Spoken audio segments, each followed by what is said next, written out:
Assalamualaikum warahmatullahi wabarakatuh. Perkenalkan, nama saya Sania Ulwiya dari kelas 12 DPIB 1 SMK Negeri 2 Kendal tahun 2022-2023. Kali ini saya akan mempresentasikan penugasan mapel kimia tentang perubahan materi dan pemisahan campuran. Perubahan materi. Ilmu kimia dapat didefinisikan secara singkat sebagai berikut. Ilmu kimia adalah ilmu yang mempelajari segala sesuatu tentang materi, yaitu tentang susunan, sifat-sifat, struktur, perubahan, serta energi yang menyertai perubahan materi. Materi adalah segala sesuatu yang mempunyai massa dan menempati ruang. Contohnya, meja, kursi, baju, air, dan lain-lain. Sesuai dengan sifatnya, perubahan materi dapat dibedakan menjadi dua macam, yaitu perubahan fisika dan perubahan kimia. Perbedaan antara perubahan fisika dan perubahan kimia adalah sebagai berikut. Perubahan fisika. Perubahan fisika adalah perubahan materi yang hanya mengakibatkan perubahan sifat fisiknya saja. Bisa berupa warna, ukuran, maupun wujudnya. Perubahan fisika ini bersifat sementara dan dapat kembali ke bentuk semula atau reversible dan tidak mengakibatkan terbentuknya zat baru. Contoh dari perubahan fisika adalah perubahan wujud pada air. Perubahan yang terjadi hanya fisiknya saja. Misalnya, es batu yang berbentuk padat akan mencair menjadi air. Jika air dibekukan kembali, maka wujudnya akan kembali menjadi padat atau reversible. Contoh lain adalah air yang berbentuk cair akan menguap menjadi gas. Jika gas diperangkap kemudian diembunkan, maka gas akan kembali menjadi cairan. Yang kedua adalah perubahan kimia. Perubahan kimia adalah perubahan materi yang mengakibatkan terbentuknya zat baru yang sifatnya berbeda dengan sifat zat penyusunnya. Perubahan kimia ini biasanya diiringi dengan reaksi kimia. Ciri-ciri terjadinya reaksi kimia adalah 1.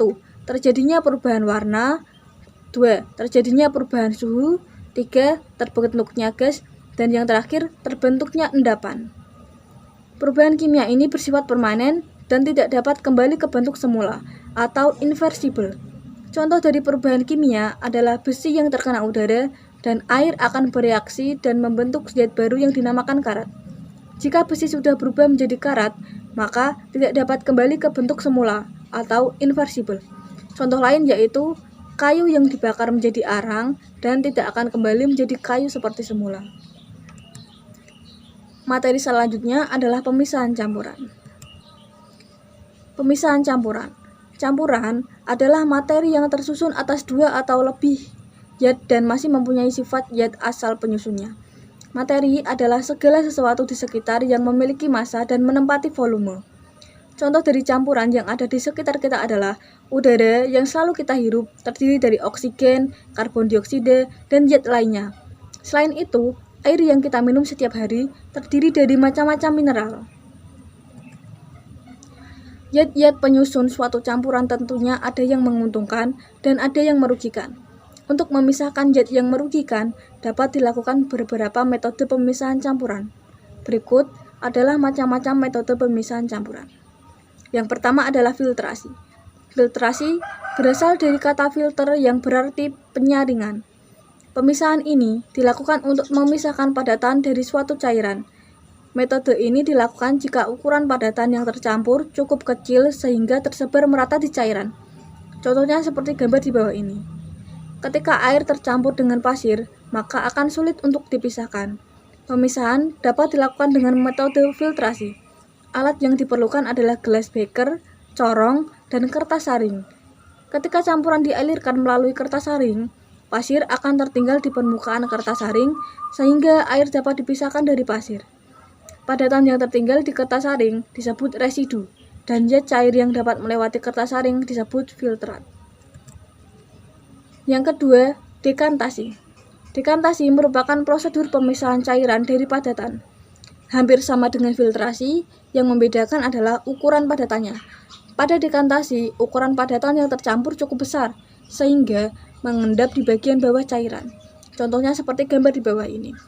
Ketika air tercampur dengan endapan di bagian bawah, cara untuk memisahkannya bisa dengan langsung menuangkan ke wadah lain atau dengan mengalirkan melalui spatula.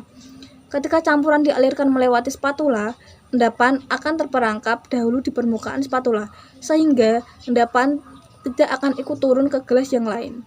Hasil dari pemisahan dengan dekantasi ini tidak terlalu akurat karena padatan masih bisa ikut turun ke cairan yang dipisahkan.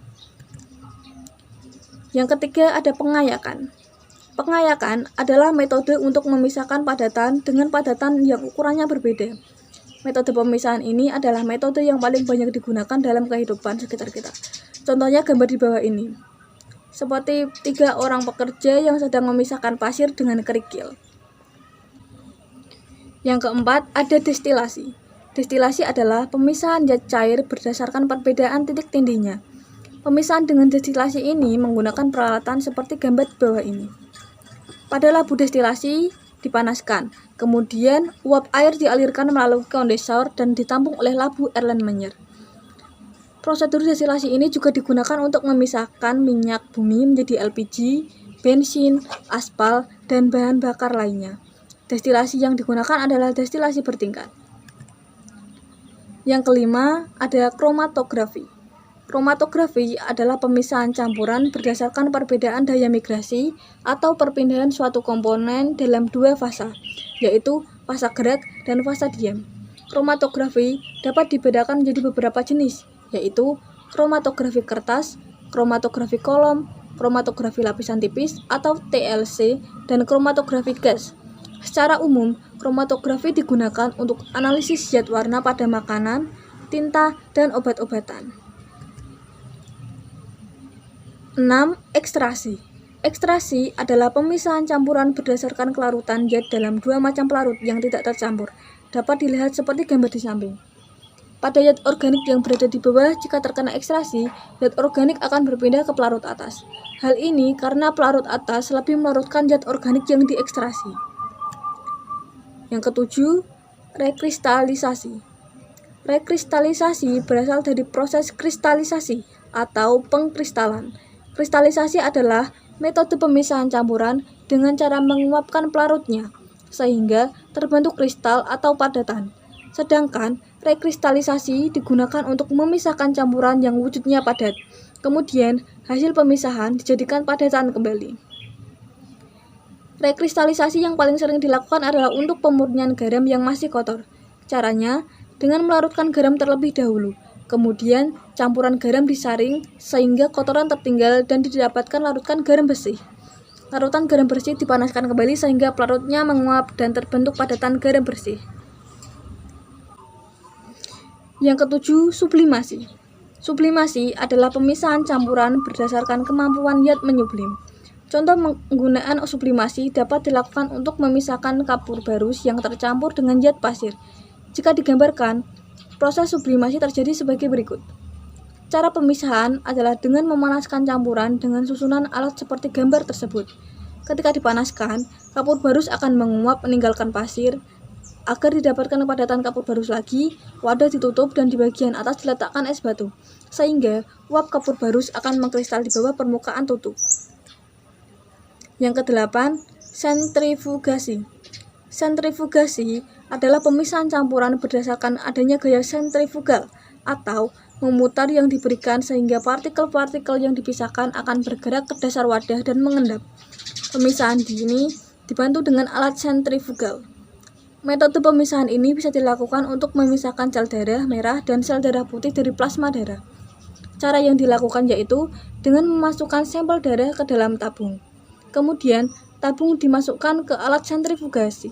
Setelah diputar pada alat sentrifugasi, sel darah yang dipisahkan akan bergerak dan mengendap di bagian bawah tabung, sedangkan plasma akan berada di bagian atas. Sekian presentasi saya kali ini. Terima kasih dan wassalamualaikum warahmatullahi wabarakatuh.